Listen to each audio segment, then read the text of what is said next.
ಶ್ರೀಮತೆ ರಾಮಾನುಜಾಯ ನಮಃ. ಶ್ರೀ ನಿಗಮಾಂತ ಮಹಾದೇಶಿಕಾಯ ನಮಃ. ಅಸ್ಮದ್ಗುರುಭ್ಯೋ ನಮಃ.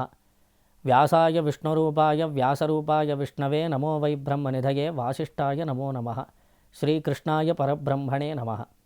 ಶ್ರೀ ವಿಷ್ಣು ಸಹಸ್ರನಾಮದಲ್ಲಿ 59ನೇ ಶ್ರೀನಾಮವಾಗಿರುವಂತಹದ್ದು ಲೋಹಿತಾಕ್ಷ ಎಂಬುದು. ಶ್ರೀ ವಿಷ್ಣು ಸಹಸ್ರನಾಮ ಪರಬ್ರಹ್ಮಭೂತನಾದ ಶ್ರೀಮನ್ನಾರಾಯಣನನ್ನು ಲೋಹಿತಾಕ್ಷಾಯ ನಮಃ ಎಂದು ಕೊಂಡಾಡತ್ತೆ.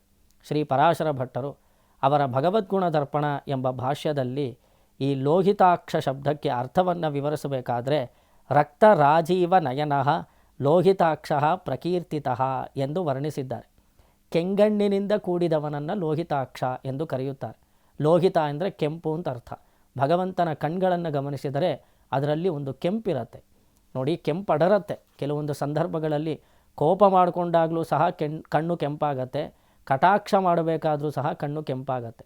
ವಾತ್ಸಲ್ಯ ದೃಷ್ಟಿಯನ್ನು ಪ್ರದರ್ಶನ ಮಾಡಬೇಕಾದ್ರೂ ಸಹ ಕಣ್ಣು ಕೆಂಪಾಗತ್ತೆ. ಭಕ್ತರ ಮೇಲೆ ಸುಖವನ್ನುಂಟು ಮಾಡುವ ರೀತಿಯಲ್ಲಿ ಸಂತೋಷದ ಕಟಾಕ್ಷವನ್ನು ಮಾಡುವವನಾದ ಕಾರಣ ಅವನ ಕಣ್ಗಳಲ್ಲಿ ಕೆಂಪಿರುವುದರಿಂದ ಅವನನ್ನು ಲೋಹಿತಾಕ್ಷ ಎಂದು ವಿಷ್ಣು ಸಹಸ್ರನಾಮ ಕೊಂಡಾಡುತ್ತೆ.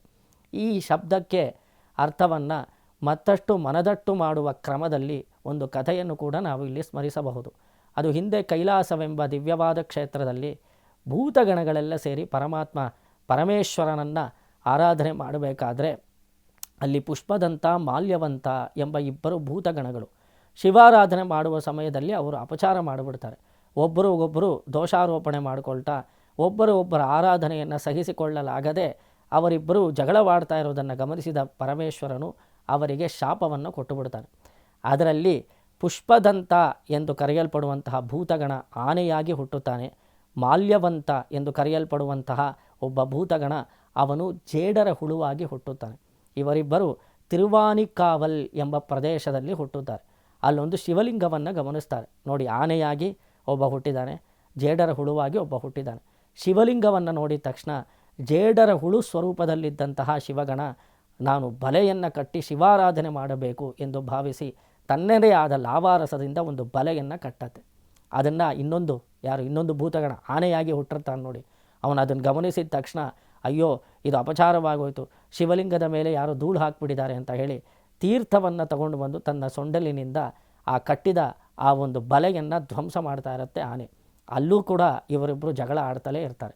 ಆ ಸಮಯದಲ್ಲಿ ಜೇಡರ ಹುಳ ಈ ರೀತಿ ತಾನು ಕಟ್ಟಿದಂತಹ ಬಲೆಯನ್ನು ಧ್ವಂಸ ಮಾಡ್ತಾ ಇರುವಂತಹ ಆನೆಯನ್ನು ಗಮನಿಸಿ ಅದರ ಸೊಂಡಲ ಒಳಗಡೆ ಪ್ರವೇಶ ಮಾಡಿ ಆ ಸಮಯದಲ್ಲಿ ಇಬ್ಬರಿಗೂ ಒಂದು ಹೋರಾಟವೇರ್ಪಟ್ಟು ಇಬ್ಬರು ಮತ್ತೆ ಸಾಯುತ್ತಾರೆ. ಇಬ್ಬರು ಮತ್ತೆ ಕೈಲಾಸಕ್ಕೆ ಹೋಗುತ್ತಾರೆ. ಆ ಸಮಯದಲ್ಲಿ ಮಾಲ್ಯವಂತ ಎಂದು ಕರೆಯಲ್ಪಡುವಂತಹ ಜೇಡರ ಹುಳು ಯಾರಿದ್ರೋ ಅವರು ಪಾರ್ವತೀ ದೇವಿಯ ಹತ್ರ ಹೋಗಿ ನನಗೆ ಮೋಕ್ಷವಾಗಬೇಕಾದ್ರೆ ಏನು ಮಾಡಬೇಕು ಅಂತ ಕೇಳ್ಕೊಳ್ತಾರೆ. ಆಗ ಗೌರಿ ಹೇಳ್ತಾಳೆ, ನೀನು ಶ್ರೀಮನ್ನಾರಾಯಣನನ್ನು ಉಪಾಸನೆ ಮಾಡಬೇಕು.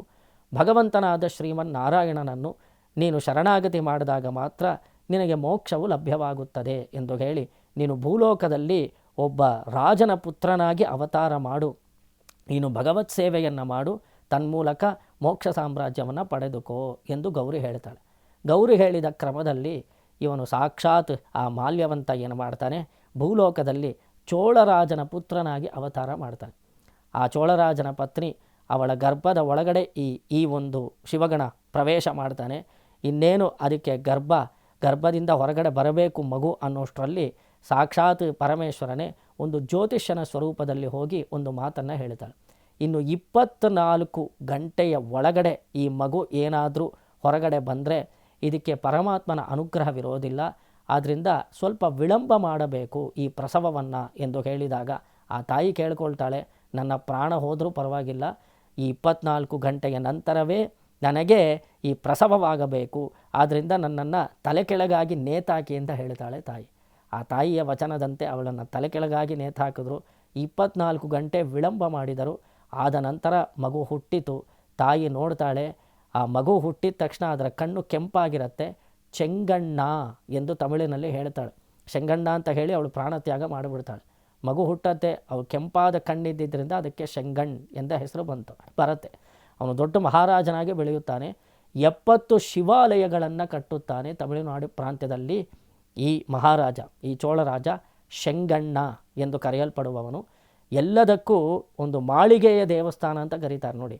ಮೊದಲು ಒಂದು ಮೆಟ್ಲಿರುತ್ತೆ, ಅದರ ಮೇಲೆ ಒಂದು ಸ್ಥಿರವಾದ ಪ್ರದೇಶ ಇರುತ್ತೆ, ಆಮೇಲೆ ಒಂದು ಮೆಟ್ಲು, ಆಮೇಲೆ ಅದರೊಂದು ಸ್ಥಿರವಾದ ಮಾಳಿಗೆಯಾಗಿ ಅಂದರೆ ಹಂತ ಹಂತವಾಗಿ ಒಂದು ಮಲ್ಟಿ ಸ್ಟೋರ್ಡ್ ಅಂತ ಕರೀತಾರೆ ನೋಡಿ. ಆ ರೀತಿಯಲ್ಲಿ ದೇವಸ್ಥಾನವನ್ನು ಕಟ್ಟಿದ್ದಾನೆ ಯಾರು? ಇವನು ರಾಜ. ಅದಕ್ಕೆ ಕಾರಣ ಏನು ಅಂದರೆ ಯಾವ ಆನೆಯೂ ಒಳಗಡೆ ಪ್ರವೇಶ ಮಾಡಲಿಕ್ಕಿಲ್ಲ. ಅವನು ಕಟ್ಟಿರುವಂಥ ಯಾವುದೇ ದೇವಸ್ಥಾನದ ಒಳಗಡೆ ಆನೆ ಪ್ರವೇಶ ಮಾಡದೇ ಇರೋ ಹಾಗಿರತ್ತೆ. ಅದಕ್ಕೆ ಕಾರಣ ಏನು ಅಂದರೆ ಅವನು ಹಿಂದಿನ ಆ ಒಂದು ಜನ್ಮದಲ್ಲಿ ಅವನು ಆನೆ ಜೊತೆ ಜಗಳವಾಡಿರೋದೇ ಕಾರಣ. ಅವನು ಆ ರೀತಿ 70 ದೇವಸ್ಥಾನಗಳನ್ನು ನಿರ್ಮಾಣ ಮಾಡ್ತಾನೆ. ಒಂದು ದಿನ ಏನಾಗುತ್ತೆ ಅಂದರೆ ಈ ಪ್ರಾಂತ್ಯವನ್ನು ಮುತ್ತಿಗೆ ಹಾಕಲು, ಚೋಳ ಸಾಮ್ರಾಜ್ಯವನ್ನು ನಾಶಪಡಿಸಲು ಚೇರರು ಮತ್ತು ಪಾಂಡ್ಯರು ಹೊಂಚು ಹಾಕಿ ಈ ಮಹಾರಾಜನನ್ನು ಯುದ್ಧದಲ್ಲಿ ಸೋಲಿಸಿಬಿಡ್ತಾರೆ. ಈ ಮಹಾರಾಜನಿಗೆ ಸ್ವಲ್ಪ ವೇದನೆ ಆಗತ್ತೆ. ನನಗೆ ಪರಮಾತ್ಮನ ಅನುಗ್ರಹವಿಲ್ಲವೇ? ಈ ಹಿಂದೆ ಜ್ಯೋತಿಷ್ಯನ ಸ್ವರೂಪದಲ್ಲಿ ಬಂದಂತಹ ಸಾಕ್ಷಾತ್ ಪರಮೇಶ್ವರನೇ ಈಗಲೂ ಬರ್ತಾನೆ. ಆ ಪರಮೇಶ್ವರನ ಕಾಲನ್ನು ಹಿಡ್ಕೊಂಡು ಈ ಮಹಾರಾಜ ಕೇಳ್ಕೊಳ್ತಾನೆ, ನಾನು ಯುದ್ಧದಲ್ಲಿ ಗೆಲ್ಲಬೇಕಾದ್ರೆ, ನನಗೆ ಕ್ಷೇಮವಾಗಬೇಕಾದ್ರೆ, ಮೋಕ್ಷವಾಗಬೇಕಾದ್ರೆ ಏನು ಮಾಡಬೇಕು ಅಂತ ಕೇಳ್ಕೊಳ್ತಾನೆ. ಆಗ ಆ ಜ್ಯೋತಿಷ್ಯನ ಸ್ವರೂಪದಲ್ಲಿದ್ದಂತಹ ಸಾಕ್ಷಾತ್ ನೀಲಕಂಠನು ಇವನಿಗೆ ಪಂಚಸಂಸ್ಕಾರವನ್ನು ಮಾಡಿ, ಅಂದರೆ ಶಂಖಚಕ್ರ ಲಾಂಛನವನ್ನು ಮಾಡಿ, ಊರ್ಧ್ವಪುಂಡ್ರವನ್ನು ಧರಿಸಿ ಭಗವತ್ ಶರಣಾಗತಿ ಮಾಡಿಸಿ ಪರಮಾತ್ಮನನ್ನು ನೀನು ಉಪಾಸನೆ ಮಾಡು. ಈ ನಾಚಿಯಾರ್ ಕೋವಿಲ್ ಎಂದು ಕರೆಯಲ್ಪಡುವಂತಹ ಅದ್ಭುತವಾದ ದಿವ್ಯ ದೇಶ, ಅಲ್ಲಿ ಹೋಗಿ ಮಂಜುಳವಲ್ಲಿ ತಾಯಾರ್ ಸಮೇತನಾದ ಪರಮಾತ್ಮನನ್ನು, ಶ್ರೀನಿವಾಸ ದೇವರನ್ನು ನೀನು ಉಪಾಸನೆ ಮಾಡು. ಅಲ್ಲಿ ಪರಮಾತ್ಮನನ್ನು ನೀನು ಶರಣಾಗತಿ ಮಾಡು. ಅವನಿಗೊಂದು ದಿವ್ಯವಾದ ಭವ್ಯವಾದ ಮಂದಿರವನ್ನು ನಿರ್ಮಾಣ ಮಾಡು, ನಿನಗೆ ಕ್ಷೇಮವಾಗತ್ತೆ ಅಂತ ಹೇಳಿ ಕಳಿಸ್ತಾನೆ.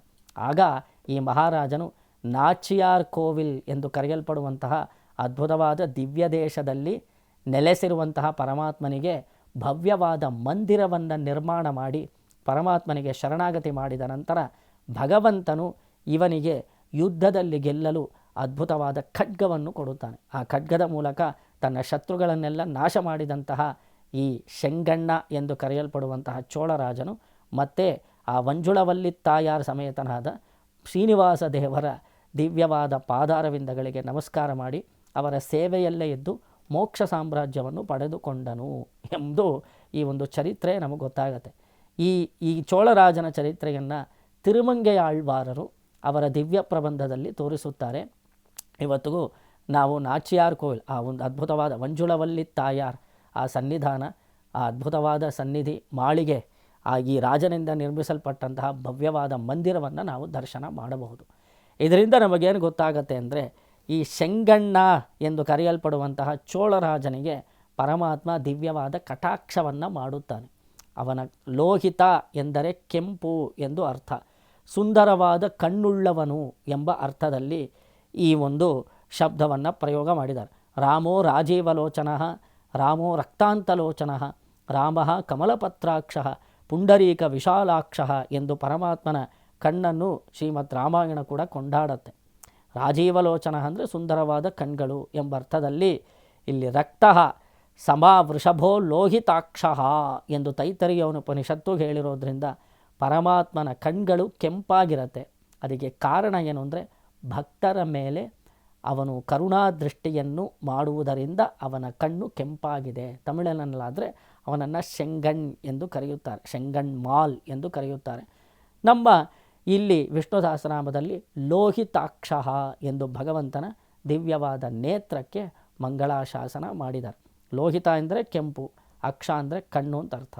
ಕೆಂಪಡರಿರುವಂತಹ ಕಣ್ಣು, ಅದು ಕಣ್ಣು ಕೆಂಪಾಗಿದೆ ಯಾಕೆ ಅಂದರೆ ಭಕ್ತರ ಮೇಲೆ ವಾತ್ಸಲ್ಯ ದೃಷ್ಟಿ, ಕರುಣಾ ದೃಷ್ಟಿಯನ್ನು ಮಾಡೋದಕ್ಕೋಸ್ಕರ ಅವನ ಕಣ್ಣು ಕೆಂಪಾಗಿದೆ, ಮಾಡುವುದರಿಂದಲೇ ಕಣ್ಣು ಕೆಂಪಾಗಿದೆ ಎಂಬ ಅರ್ಥದಲ್ಲಿ ಈ ಒಂದು ಲೋಹಿತಾಕ್ಷ ಶಬ್ದಕ್ಕೆ ಶ್ರೀ ಪರಾಶರ ಭಟ್ರು ಅರ್ಥವನ್ನು ತೋರಿಸುತ್ತಾರೆ.